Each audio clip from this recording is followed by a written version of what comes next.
yang tidak mempunyai bukti, tidak mempunyai fakta-fakta hukum, mengatakan bahwa ijazah ini dipalsukan di Pasar Pramuka tahun 2012. Sebagai saksi di Polres Jakarta Selatan, ini karena kasusnya dilimpahkan ke Polda Metro Jaya, tentunya saya akan menjawab apa yang saya tahu, apa yang saya lihat.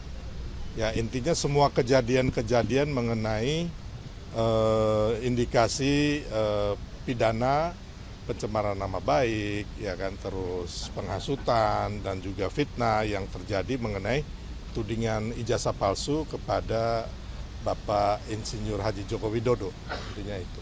Ya. Bukti-bukti yang dibawa dari Polres Jakarta Selatan itu dibawa lagi ke Polda Metro Jaya ini nggak, Pak? Saya belum tahu ya, tapi kelihatannya bisa jadi sebagian dibawa atau nanti minta dilengkapin lagi ya. Kalau Abang sekarang bawa alat bukti baru atau cuma untuk menghadiri sebagai bukti-bukti yang kemarin di Polres sih sudah cukup banyak ya, yang diajukan oleh teman-teman dari Peradi Bersatu. Saya saat ini nggak membawa bukti baru. Ya, kemungkinan nanti kalau diminta lagi atau dilengkapi ya akan kita serahkan. Pak, ini kan dari 6 laporan, 4 diantaranya sudah masuk ke penyidikan tapi belum dilengkapi. Ada ya. Ya, saya pikir sebenarnya isu ijazah palsu dan juga isu pemaksulan ini udah game over ya, udah selesai ya kan. Tinggal kita lihat drama-drama dan telenovela yang akan terjadi mulai nanti penyidikan, terus ditetapkan para tersangka, mungkin lebih banyak dari 5 nih, ya kan? Nah, itu kewenangan penyidik. Setelah itu nanti ada terdakwa dan juga narapidananya siapa gitu loh. Jadi karena apa? Karena kalau saya sebagai masyarakat juga, ya kan, termasuk juga saya orang hukum juga, yang saya lihat bahwa tudingan terhadap ijazah palsu ini bukti-buktinya dari pihak yang menuding atau pihak yang menggugat ya, itu nggak ada sama sekali ya. Sampai hari ini, dari awal sampai hari ini, saya meyakini bukti-bukti itu nol besar. Kenapa nol besar? Karena ini kan hanya drama dan narasi yang dimainkan. Contohnya, yang mereka teliti itu apa? Ya kan, selama ini kita ini sebenarnya lupa bahwa yang diteliti itu bukan ijazah palsu yang original atau ijazah asli. Tapi yang original juga kan, ya kan? Yang diteliti itu adalah semacam foto atau kopian di sosial media yang di-upload digital. Dan ini nggak bisa jadi objek penelitian. Mau pakai peneliti hebat dari manapun udah nggak bisa. Sedangkan kita lihat bahwa penelitian yang ada di Bareskrim, laboratorium forensik itu, yang diteliti adalah ijazah asli Pak Jokowi.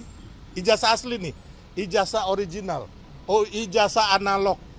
Yang hasilnya adalah identik dengan ijazah asli, ijazah analog, dan ijazah original 3 teman Pak Jokowi.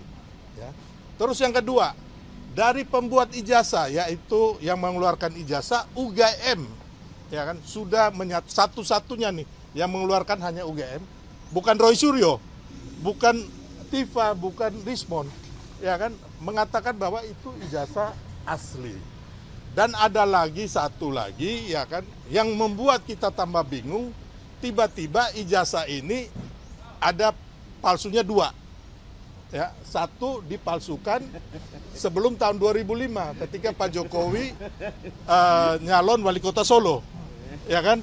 Nah, itu dituduhkan UGM yang memalsukan. Kenapa? Mereka menggeruduk UGM, ya kan? Mereka menggugat UGM. Tiba-tiba muncul lagi Bitor Suryadi, entah makhluk ini datang dari mana, ya kan? Yang tidak mempunyai bukti, tidak mempunyai fakta-fakta hukum, mengatakan bahwa ijazah ini dipalsukan di Pasar Pramuka tahun 2012. Bukan hanya ijazah, ya kan, termasuk segala macam lah untuk pencalonan gubernur ya. Jadi kan kalau umpama menurut saya harusnya kalau yang mau dipalsukan hanya sekali, ya kan, tahun 2005 itu. Tahun 2012 itu kan untuk pencalonan gubernur tinggal di copy paste. Gitu. Jadi kembali lagi saya bilang isu ijazah palsu ini menurut saya sudah game over, termasuk isu pemaksulan. Ya kan? Karena apa? Isu ijazah palsu ini sudah pernah digugat 2 tahun lalu, hasilnya ditolak oleh pengadilan, yaitu gugatan di PN Jakarta Pusat dan PN Surakarta. Ya kan? Bahkan ada yang mengeluarkan menuduh ijazah palsu ini sudah dipidana, yaitu Bambang Tri dan juga si Gus Nur, ya kan?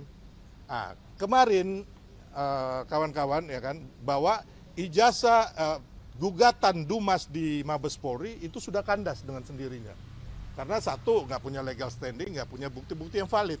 Terus yang kedua, gugatan tudingan ijazah palsu yang kemarin di Surakarta, di Solo, dan juga di Sleman, itu sudah ditolak atau NO. Ya. Jadi kembali lagi, isu ijazah palsu ini menurut saya udah selesai. Tinggal kita saat ini menikmati drama-drama telenovela, ya kan, baik itu Tangis dan Tawa yang dilakukan oleh Roy Suryo, Rismond, dan lain-lain. Jadi kepada masyarakat Indonesia, menurut saya ini udah selesai. Tinggal ini bagian hiburan aja, ya kan. Bagaimana saat ini kita kembali lagi sebagai anak bangsa solid untuk mendukung pemerintahan Pak Prabowo dan Mas Gibran untuk Indonesia maju, ya kan, apalagi kita menjelang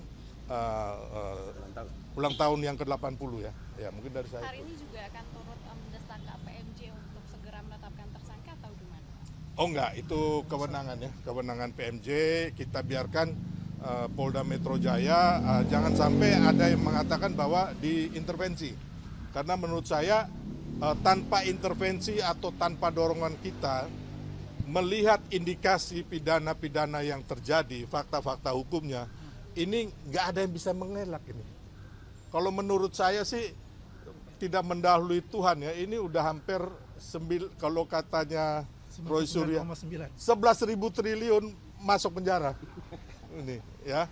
Jadi intinya bahwa tanpa kita mendesak, ya kan, biarkan saja Polda Metro Jaya memprosesnya dengan baik dan benar. Mari kita masyarakat sama-sama mengamati, sama-sama mengawasi dengan baik, ya kan. Jadi tidak ada yang nanti mengatakan bahwa ini dikriminalisasi atau ini sengaja disetting, ya kan. Jadi kita serahkanlah kepada Polda Metro Jaya.